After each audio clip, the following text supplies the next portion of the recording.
Well, hello, good afternoon. Welcome to Wellness Wednesday and the Chronically Driven Radio Show. I'm Sandra Silva, and once again, excited to be sharing this time here with you. Hello to all the CHLY listeners. It's another beautiful day here in Nanaimo. I hope you're able to enjoy it out there as much as I have been lately. You know, I really love this time of year when the air is so crisp and the colors are so vibrant. And when we get some nice long stretches like this without rain, although we need it, it is, it really, like I said, it's really one of my favorite seasons. September is back to school, and it's also Arthritis Awareness Month. If you listen to the show, you know that I live with two types of arthritis, rheumatoid and osteoarthritis. It's a common theme here on my programs. For one, I like to share how I've learned to live well with this chronic condition for over the last 4 decades, and also as a result of my volunteer work with Arthritis Research Canada in creating the ongoing wellness series, Arthritis Wellness Conversations. I've had the opportunity to learn so much from those that are on the patient advisory panel, as well as the different research scientists that join in the conversations each month. Why might you want to listen to a radio show or a podcast about living well with arthritis? Well, here's a really cool thing.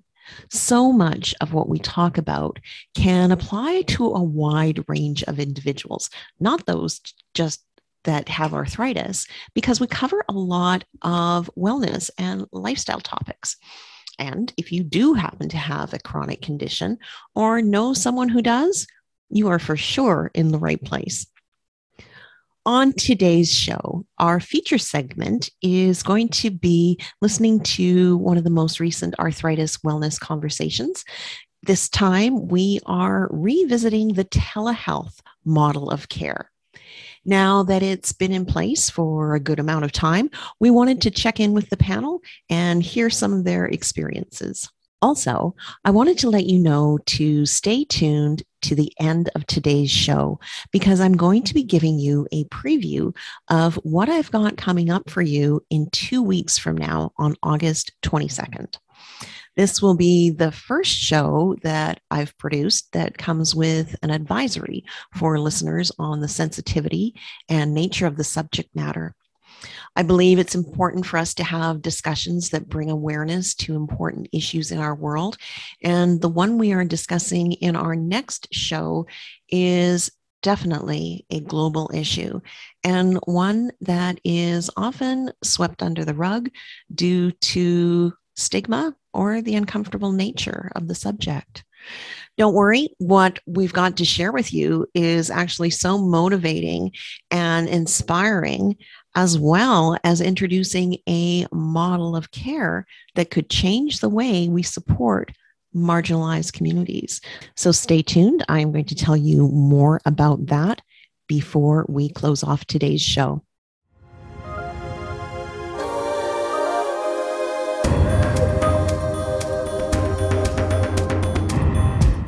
So, why have a month to bring awareness to arthritis or any disease or condition? Well, fundraising is often a driving force.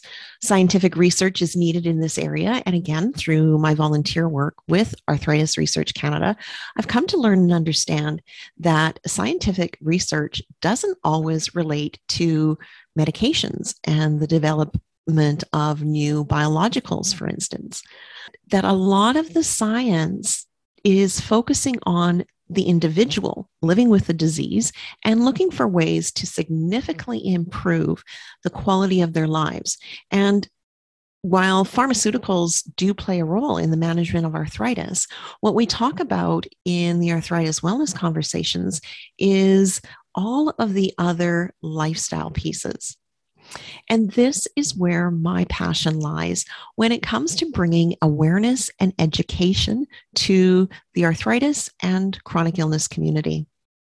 What can we as individuals do to not only support our lives living with chronic conditions, but to improve our outcome, for instance, with arthritis? I take a bit of a different approach in that I'm not raising awareness in my advocacy for educating on what the disease is, how it feels, or for the desire for more people to understand the disability aspect of it. This sort of advocacy is massively important, however, because arthritis is often misunderstood and it's the leading contributor to disability in North America. So while awareness of the challenges of arthritis is important, I leave that to the content creators that shine in this area, and I support and applaud them. The area that I like to bring focus to is how to live well with arthritis. The people that my content is for are those of us that are living with this disease. And I'm actually in very good company. There is an estimated 60 million North Americans living with one of the many types of arthritis. When we think about the sort of things that can help these individuals, the majority of the support usually comes in the form of the pharmaceutical medications. And yes, these medications can often play an important and critical role in the management of arthritis. There are several types of arthritis that are inflammatory, rheumatoid being the most common, but also including psoriatic arthritis, lupus, and ankylosing spondylitis. Inflammation with these conditions shows up in our joints, and along with being painful and decreasing mobility, it does permanent damage to these joints.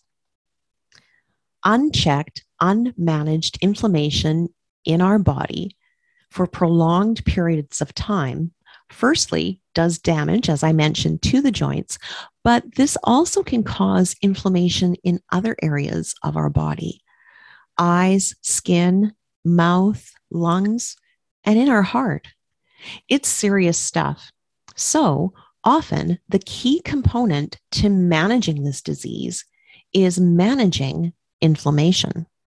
Most people need medication to address this and get the inflammation under control. Some are able to achieve a level of remission that allows them to ease off or lessen their medications. However, for some, meds are a lifelong reality. I'm stating this because I want people to know where I stand, what my views are in this area when it comes to managing and living with arthritis. There is an ugliness that has been there for a while, but now is taking off like BC wildfires. And that is the all or nothing, us versus them, pro this, anti that movement. If someone is vocal on a desire to live a more natural and holistic lifestyle and reduce the amount of toxic medications, well, they must be anti-science. So, in case we haven't met, or perhaps we have, and I haven't shared my medical history with you, what a concept, you may feel that as someone who has a podcast and radio show that talks about how to be well instead of how to fix being sick, that I'm anti-medication. Well, I am a little bit anti-med insofar as some medications. And I do feel that as a society, we are over-medicated. However, for the record, I have very much needed, relied on, and have been grateful for the medical science and medications that I have needed on my journey, and not only for arthritis, but also for cancer. This means that I not only understand the needs for these, but I'm pretty much the last person that's going to be looking in judgment to anyone who's using a pharmaceutical product to manage their arthritis or other areas of their life. Again, been there, done that. And I know also that there are so many other alternatives for many of the things that we currently reach for tablets to alleviate. So now that we've got that out of the way, what else goes into navigating life and living well with arthritis or any chronic condition or autoimmune disease? So much.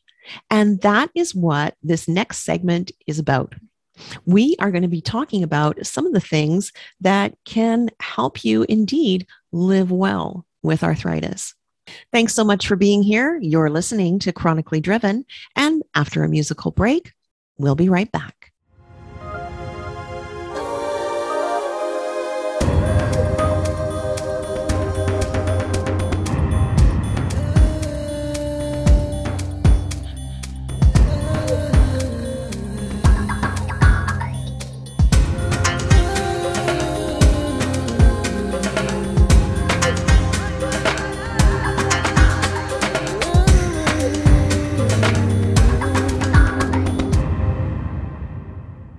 Welcome back. It's a Wellness Wednesday, and I'm wearing blue in support of Arthritis Awareness Month.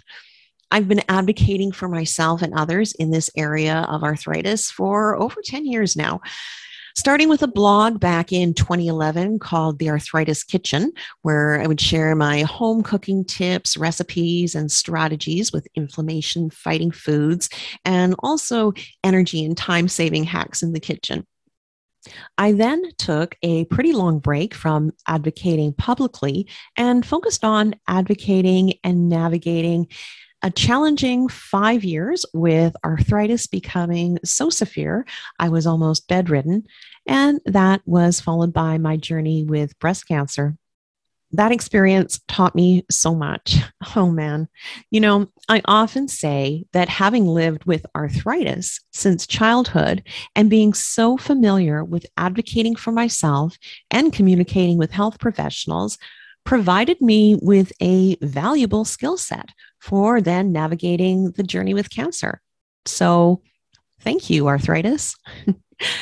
Since then, I've become even more focused and passionate in my advocacy work and have gained a deeper understanding of what it means to be healthy and just how much of that is based on my very own lifestyle choices. For over a year now, I've been helping to create content and awareness for Arthritis Research Canada, along with their patient advisory board and research scientists. We explore a different topic each time, and it's really great to have the perspectives of both the panel, which is individuals living with arthritis, and one of the research scientists from Arthritis Research Canada, so that we can be up to date on what is the latest news in the area of arthritis research. So let's now listen to one of the Arthritis Wellness Conversations. Here again is a topic on telehealth. Hello, and welcome to another Arthritis Wellness Conversation. I'm Sandra Silva, and today, as always, I am joined by a research scientist from Arthritis Research Canada and members of the Arthritis Patient Advisory Board. On the panel today is Dr. Yolanda Sever, and from the Patient Advisory Board, joining us is Kelly, John, Trish, Allison, and Eileen. Thank you so much, everyone, for being here with us today. Our conversation, our topic today is telehealth 1 year later. Basically, we started up this project of the Arthritis Wellness Conversations a year ago when things changed in our climate and how we do things. And many of our medical appointments and transactions with our medical professionals have moved from in person to being virtual in some aspect. So let's talk about it. Let's talk about what's working, what we like, and where we might be going. So let's open up the floor for people to tell me what you are liking, what's working with telehealth.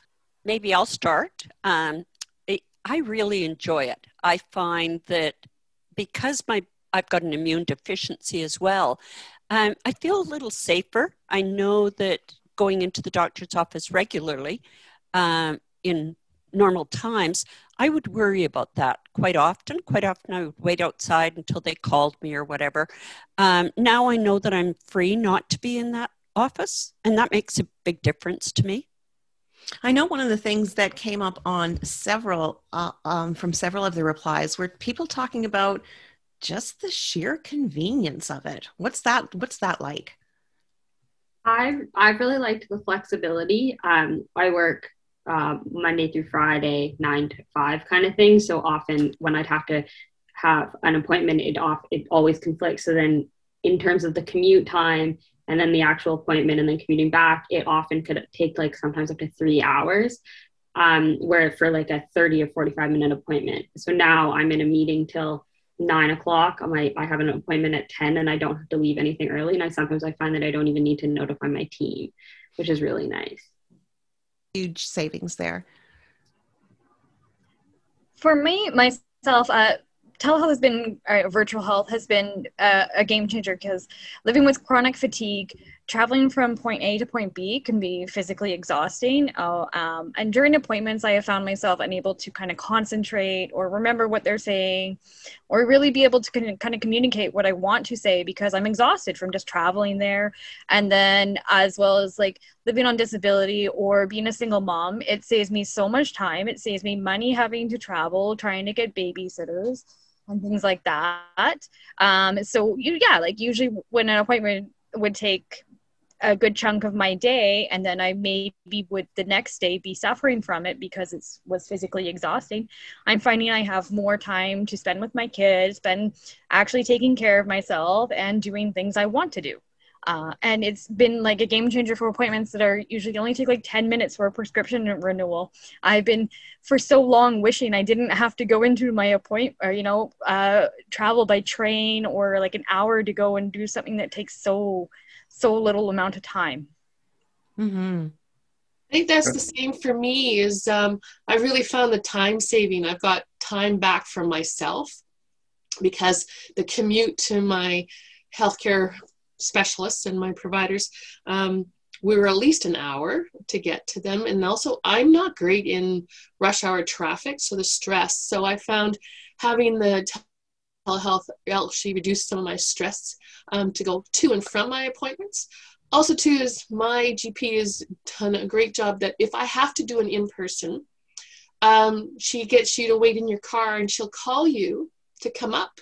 And they only have 1 or 2 seats in their office. So I feel very safe and comfortable with the system that, and I don't know how each specialist or healthcare professional does it, but for me, I find that very, reduces the stress that I can know I can go in there and I'm not worried about catching another virus or something else when I'm in the doctor's office. So I find time saving and stress reduction. I found that not only is it time saving and stress reducing, but it's a lot easier to get an appointment at a time that works for you. And then when you do actually have the appointment, the doctor tends to call you on time, more or less the exact time that they say that they're going to. In fact, I've even had the experience where they phoned me 5 minutes early, which is something that I've never seen before when going into a doctor's office. Often, if you're going to a live appointment, you end up waiting maybe a half hour, 45 minutes, maybe even as much as an hour. So obviously this is working really well for the medical profession as well.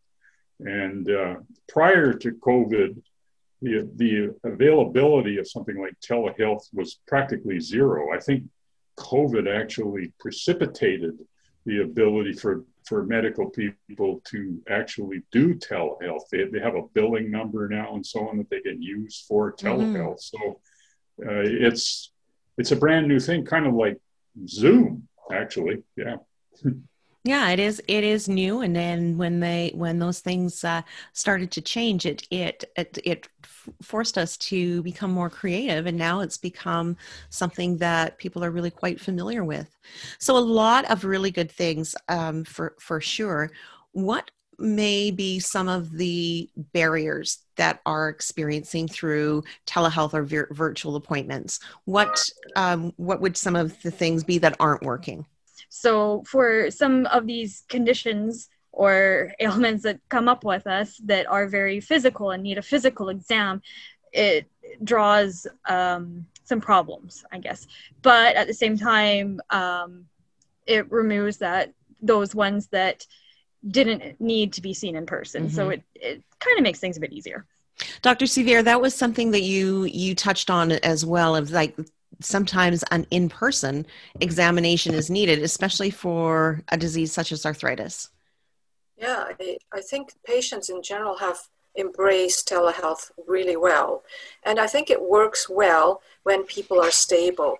But when they're not stable, when their arthritis is flaring, it's really hard to assess that on video or on telephone. And that's, that's one of the drawbacks of using telehealth. So I think there's certain situations where we really still need to have the in-person visits. And I think that the way medicine is probably going to evolve, now that we've learned how to deal with telehealth a little bit better, I think it's going to be a model that it maybe incorporates both. And I think that's the ideal situation, because there's many things we can assess on the phone or on video, and other things clearly we cannot. Or if people are hearing impaired, that kind of communication is actually much tougher when you use telemedicine. And some patients simply do not want it. I certainly have had some patients tell me they don't want that. So in those situations, physical exam is needed, and the offices are open for that. And I would think that would be really valuable. Someone on the panel had mentioned it, is for the newly diagnosed, like for the initial appointments. I think I brought that up, is that by now I've had this disease for 24 years. I know what I'm doing. I can fill out my function forms beforehand, know where my depression level is, things like that. And my rheumatologist also trusts me in that. Whereas if you're a brand new person, you need that reassurance at the beginning. There's so much that goes through your head. And maybe this will give us a dual system where the newcomers get a little bit more time, a little bit more in person, and those of us that are stable, maybe we can do the telehealth. But I do think it takes a relationship between you and your doctor, whether it's your GP or rheumatologist, whoever it is. It's hard to go in cold. So I think also from my side of it is my level of competency with technology has increased. I've learned a lot in this last year. But I also know that I have some friends with arthritis that have struggled with trying to get computer systems or, devices and stuff to be able to access it. And also too, is some people on disability or seniors have a financial impact with telehealth. And so if it is cost prohibitive, it's not going to help them at all to try to get into telehealth. So I think the cost of telehealth can be prohibited. That's a good point. Let's talk about the difference between a video appointment and an appointment over the phone. I know, Allison, you had some thoughts on that, on just where your personal preferences lie. Yeah, I definitely prefer video. I find that there's a few things I don't like about phone calls. One of them being it's really hard to read what the doctor is doing. So I feel like I'm constantly worried, am I going too fast or am I going too slow? Are they able to take the notes at the speed that I'm going? And so it's a bit just harder to read the situation. And so I prefer video because it's also a bit more, I find the communication easier for me. Actually, I think that's still an area where there's a bit of a barrier for the whole telehealth thing. It seems to be very, very easy for people to pick up the phone and do everything over the phone, because we've been doing that for hundreds of years, it seems. But the video side, I've noticed on the appointments that I had where video was involved, there was a bigger hassle in getting hooked up. The receptionist or people working for the doctor would take a while to get everything working. And so you had to have a little bit of a lead time before you actually got into the meeting and so on. And then the people conducting the session were a little bit less familiar with the video side of the equation than they are with the telephone. So I think maybe this is something that's going to come along as we do more and more of it. But certainly there is a barrier to doing the video side at this point in time. But having said that, once you do get hooked up with video, I did one appointment on FaceTime, and it was an appointment with a dermatologist, and he wanted to look at various things, my toes and that sort of stuff, so I could move this video around and show him things, and he actually felt that that was as good as being there as far as he was concerned. But there was a big hassle getting the meeting organized and so on, and making sure that the video was working properly. So it's kind of a barrier and a better system at the same time. Kelly? I will say that I've only done telehealth and one in person.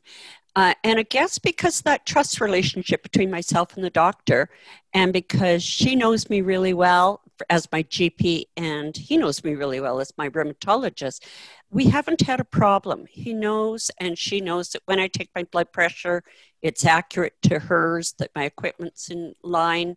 And really, I think because we've had a long-term relationship, it has helped. So we haven't had to have video chat so far. Mm-hmm. One of the things that I learned about telehealth is that telehealth is a term that's used for both telephone health and video health. So you have to specify whether it's a video conference or a telephone conference. Well, there you go. Trish? So for me I like a hybrid. I've been on in-person, telephone, and video. And I find for the telephone, I really like getting my prescription refills on telephone. She faxes it directly to the pharmacy. I don't have to drive to the pharmacy. I don't have to see her. She just asks me a few questions. I do my own blood pressure like Kelly does. She writes that down, and we do everything really quickly. We're out of there in 5 minutes. Whereas before, that would have taken me a 2 and a bit or 2.5 hour appointment to get that and stuff. So I find I like telephone for that.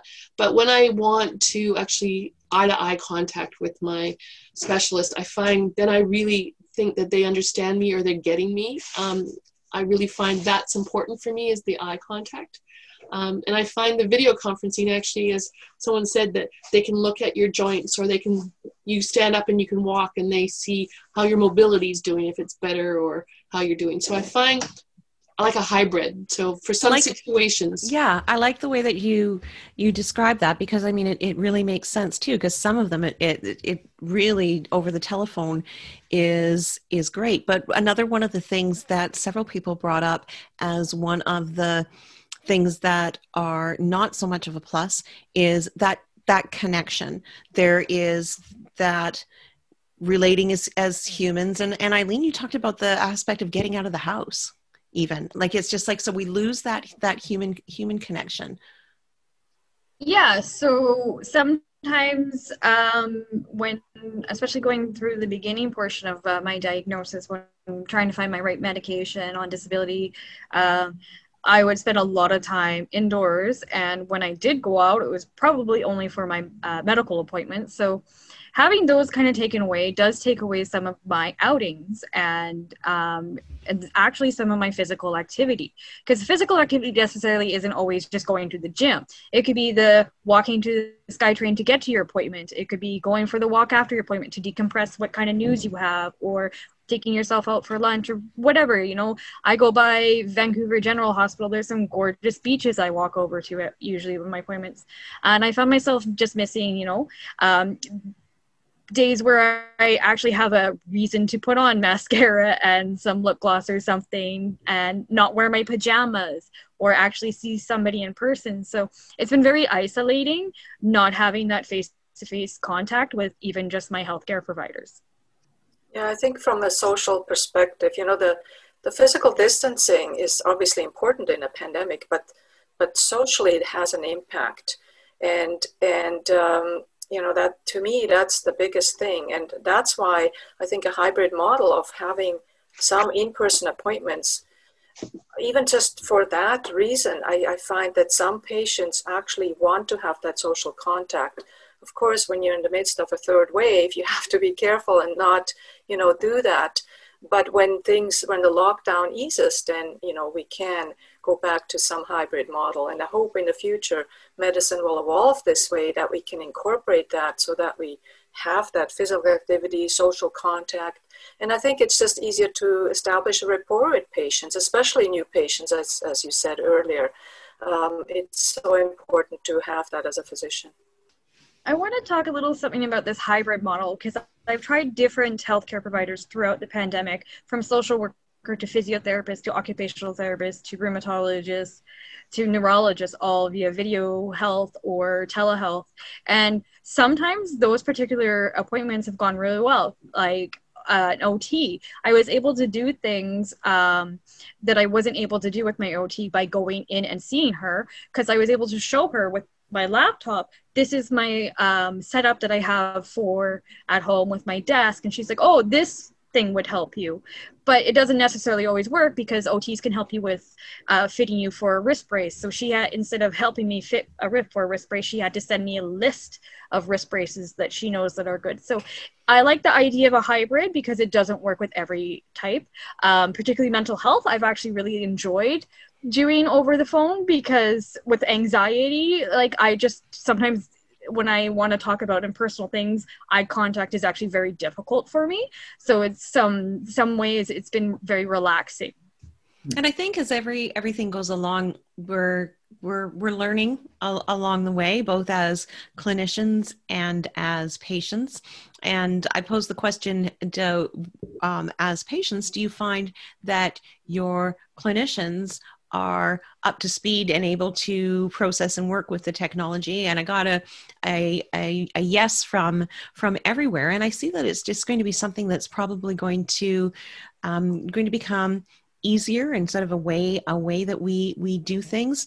I can't remember who it was. Someone mentioned a desire to have a more secure platform. So I'd kind of like to ask, how do you feel I'd ask the comfort level of in-person appointments, but let's flip it around. And how safe and secure and comfortable do you feel having your medical appointments in a virtual format, be that telephone or video?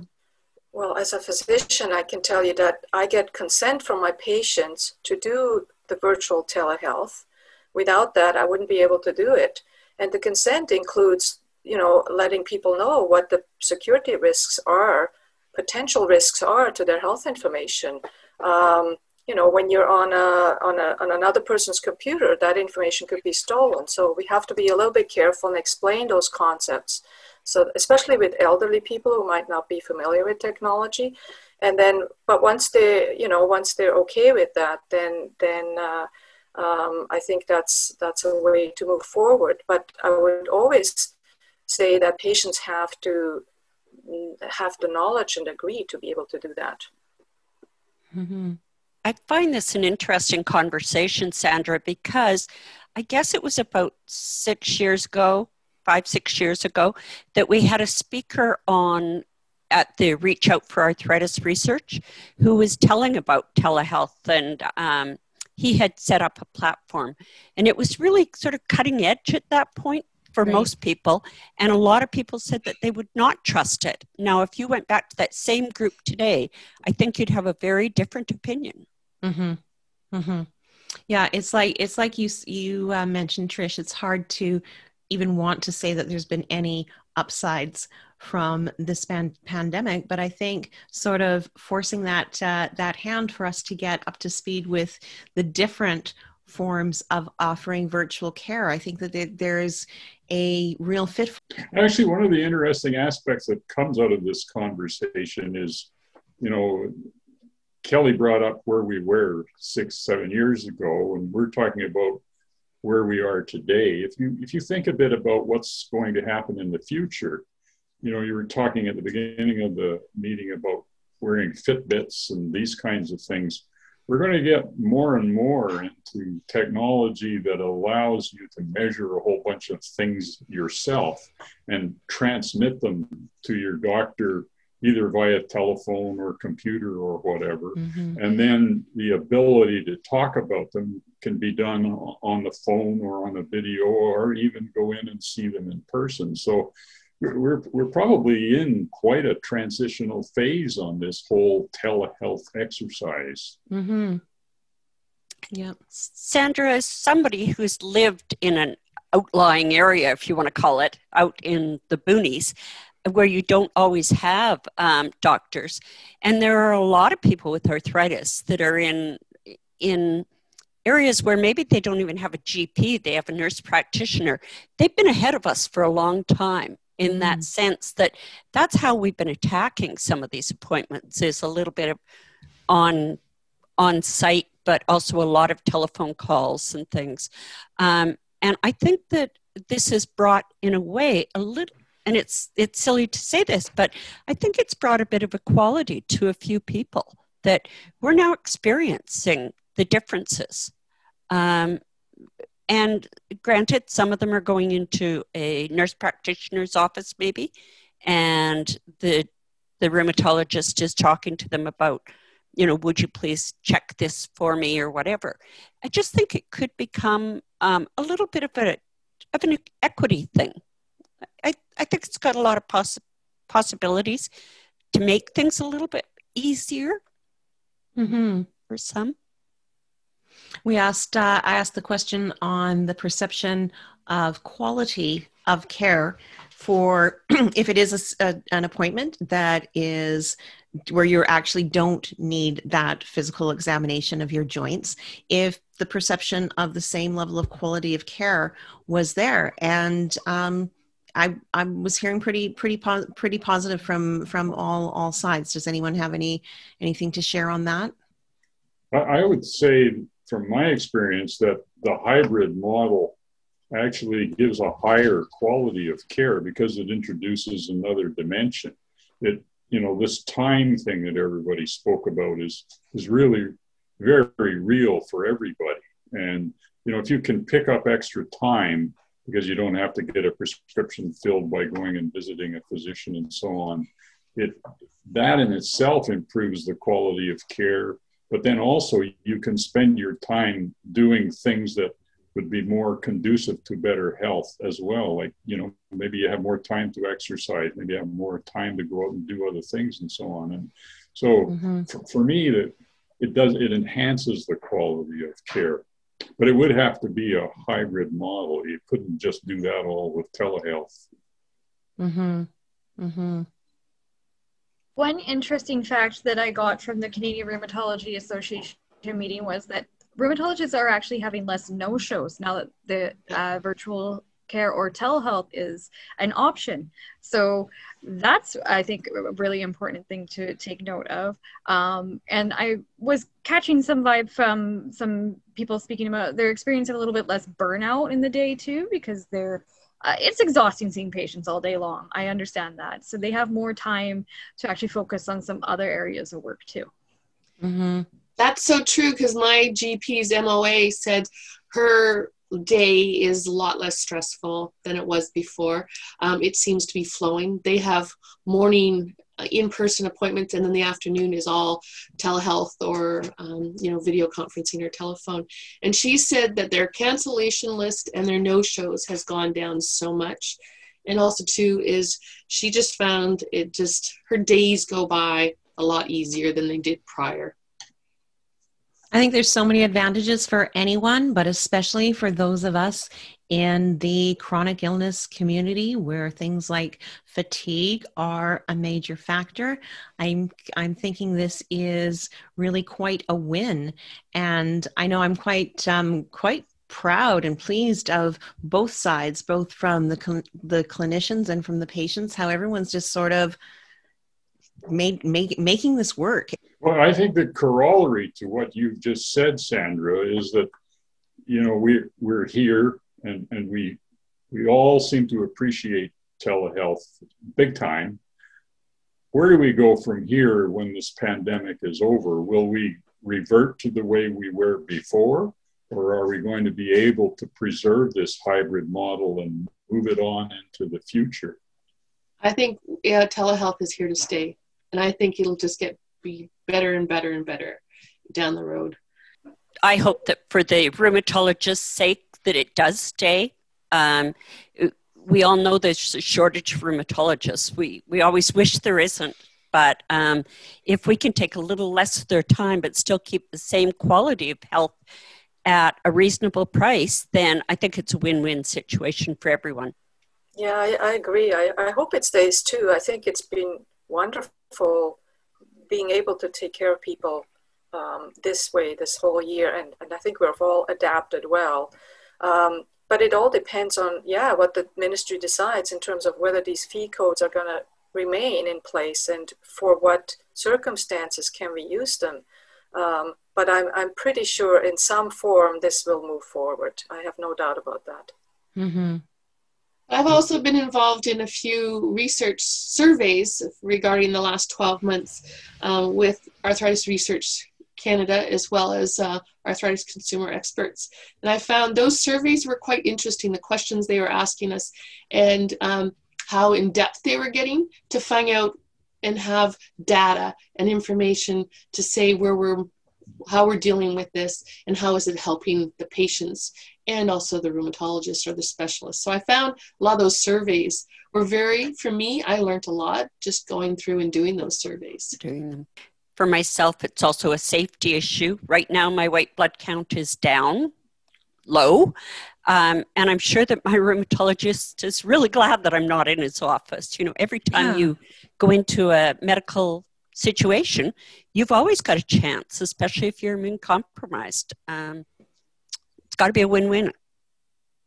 Definitely. My rheumatologist actually, she was diagnosed with COVID, but she called me for an appointment that I originally had booked for in person, but she called me and said, and I never ended up with COVID, thankfully, because it was via the phone, but I also have not been sick since before the pandemic kind of broke out. And that's a rare occurrence for me. I would get sick every few months and it would be taking forever to brush it off. And now I haven't been sick in a long time. I'm scared for when I do get sick, but it's been really nice having the year off. Yeah, and so I mean, it's all that. It's like there's some upsides. Less crowds. Not only ourselves, which we've talked about it before. Those of us with these conditions, we've always been washing our hands and stuff and all this stuff. But now everyone else is doing it. So it's I'm glad. I'm hearing a lot of that too. That people are being really quite healthy, and that's amazing. I have one thing I question though about telehealth and. Going back to when I was very first diagnosed with rheumatoid arthritis, I was 29 and I had no idea arthritis could even be an autoimmune disease or kind of the concept of what living with an autoimmune disease was like. So I don't know if it would have been good for me to be diagnosed and have to go through the kind of first year of it and doing the telehealth thing and an ability for me to kind of process the news and to accept it and to kind of understand its severity. I feel like that face-to-face contact, being there with my rheumatologist, being poked and prodded as much as I was, kind of helped me understand, like, I'm now living with a very serious illness, whereas if it was just over a phone being told, hi, you have arthritis, I don't know if I would have been able to realize the severity of it. Mm-hmm. I think that's where it's really important that you still have the hands-on for a newly diagnosed or for an unstable, because I've had people say to me, oh, my arthritis isn't active. My hands are kind of sore, and I'll take a look at their hands and they're red and they're sore and they're swollen, but maybe they don't have that same knowledge that someone else does. So I think it's really important until you know it's a whole learning curve. You guys make all great points. I mean, some of the wait lists I know have gone down for rheumatologists and maybe for other specialists. And I think all the positive aspects you described, it's so helpful to know that, stress reduction and the time commitment, obviously. But I do agree with Kelly that, and you, Arlene, that newly diagnosed patients, that's where you need that personal interaction. They need And that people hand who are holding. unstable, yeah. And I was also going to say that, in the only caveat to all this is that sometimes patients change very, very gradually. They don't realize it themselves. They just reduce their activity level. They manage somehow. But it's not clear that they're flaring because it happens so slowly. And this is where it's important to not just rely on telehealth. I would like to thank everyone for their contributions and input. And I hope that those of you that are watching, if you have not had a telehealth or virtual appointment to address your arthritis, that I hope you will gain some insight from today's conversation, hearing from individuals just like you that are living with arthritis. Thanks so much, and we will see you next time. If you are in the chronic illness community, you may have heard of the spoon theory. It's actually a very well done piece by a woman named Christine Miserandino. It describes the debilitating fatigue that can come with an autoimmune condition. It has gained popularity, and many in the chronic illness community refer to themselves as spoonies. The theory and the claiming of the term spoonie is utilized to build communities for those with chronic illness so they can support each other. As a metaphor, the spoon theory is used to describe the amount of mental or physical energy a person has available for daily activities and tasks. The spoon theory came to be in 2011 when, while out having a meal with a friend, Christine had the opportunity to explain what she experiences with lupus.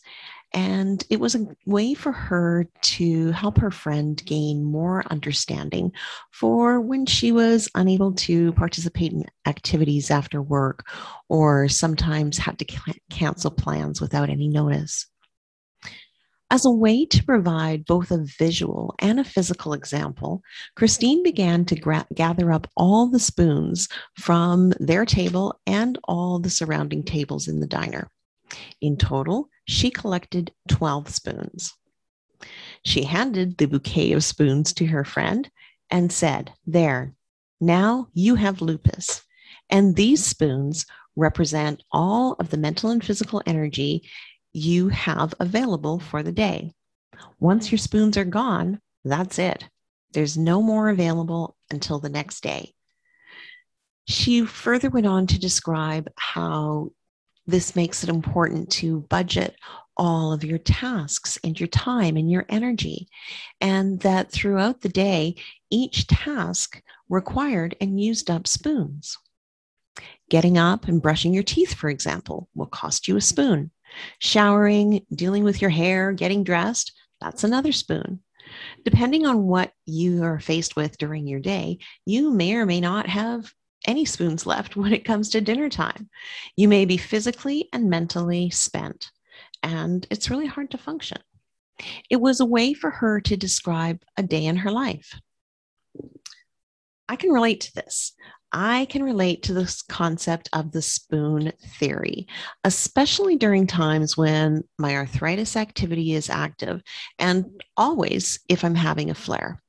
Accepting and then learning how to manage the lack of energy is a really important thing to learn as part of how to live well with a chronic illness. The fatigue and the lack of spoons, it's real. I think it's a great introductory piece to the newly diagnosed to talk about what they may experience, and as a teaching piece to let them know that it's important to manage their energy levels. And it's a way to describe the fatigue for someone who you're trying to communicate what your life is like with, whether that be a friend, a family member, or a colleague. It's also, it's effective when communicating on social media, when a person is struggling, a way to cut to the chase and say they're out of spoons. Everybody knows what they mean. And for those in the online community, to send extra spoons as a way of saying, I understand you, I support you. I, however, have a new metaphor to add to the mix, to bring to the table in the diner, and to have us consider it along with the spoon theory. Introducing the Petal Theory. Instead of gathering up forks around the diner, you collect all the bud vases, and in each bud vase is a single daisy. We learn then with the Petal Theory that each daisy and all of its petals represent all of the things that can replenish us and give us more energy and basically refuel our tank. At the start of each day, we have one daisy. Unlike the spoon theory, when once you've used all your spoons, that's it until the next day. With the petal theory, the flowers are almost like magic wands and they are renewable. Okay, this might be sounding a little bit weird, but please stay with me for a moment. I'm going to paint the picture. With the petal theory, we can do things to replenish our mind, body, and soul to gain back some of those spoons, some of that energy. During just about every arthritis wellness conversation, the topic of what we can do as individuals to gain energy has come up, as well, of course, as the topic of that debilitating fatigue. In fact, there is a terrific episode on living with and managing fatigue when you have a chronic illness like arthritis, and I will link that up in the show notes. It is so true that the fatigue and energy drain with something like lupus or rheumatoid arthritis is real. And it is so much different than just simply being tired from lack of sleep or a hard day's work. It is real, but there are ways to help set us up for success. There are ways to replenish. Many times on this show, we've had conversations on the value, importance, and the power of our mindset, our self-talk, intention setting, manifestation, things that are known to make a positive impact on our well-being and also can have a negative impact. There's also lifestyle things like meditation, physical exercise, meaningful ways we can apply self-care throughout the day to actually help us recharge and replenish. Not to 100%. This isn't taking away the situations that we're dealing with. That's not what I'm suggesting, but some improvement would be okay, right? While I appreciate the spoon theory as a way to relate during the tough times, as a way to ask for support or show support, however, as a mantra, as the way you identify, I just can't. If what you believe in is that your energy is limited, it's going to run out, every day is hard, and there is nothing, literally nothing you can do to change that, what are the chances you'll experience anything different? You're not even expecting to. You're setting up the expectation that that's it. You've got these spoons. I know, of course, that there are levels of severity with all conditions and that someone can be so severely ill and be in a health crisis where this does not apply. But for the majority of individuals with a chronic condition, this is just not the case. There really is things that we can do. And if we identify so strongly with an illness and promoting a belief structure that that's just the way it is and there's nothing we can do, it really is a self-defeating prophecy, a limiting belief. So let's acknowledge the spoon theory and let's use it to describe the fatigue piece. But then let's also pick up a bouquet of daisies and remember that if looking at it from the glass half empty or the glass half full analogy, our glass is always refillable. There's always things that we can do. And I think that having that sort of mindset and skill set is really, really beneficial for anyone, and especially for anyone living with arthritis. All right, short break. And when we come back, I'm going to wrap up and tell you about the important topic we'll be visiting here in 2 weeks' time. You're listening to Sandra Sova and the Chronically Driven Radio Show, part of Wellness Wednesdays here on CHLY. I'll be right back.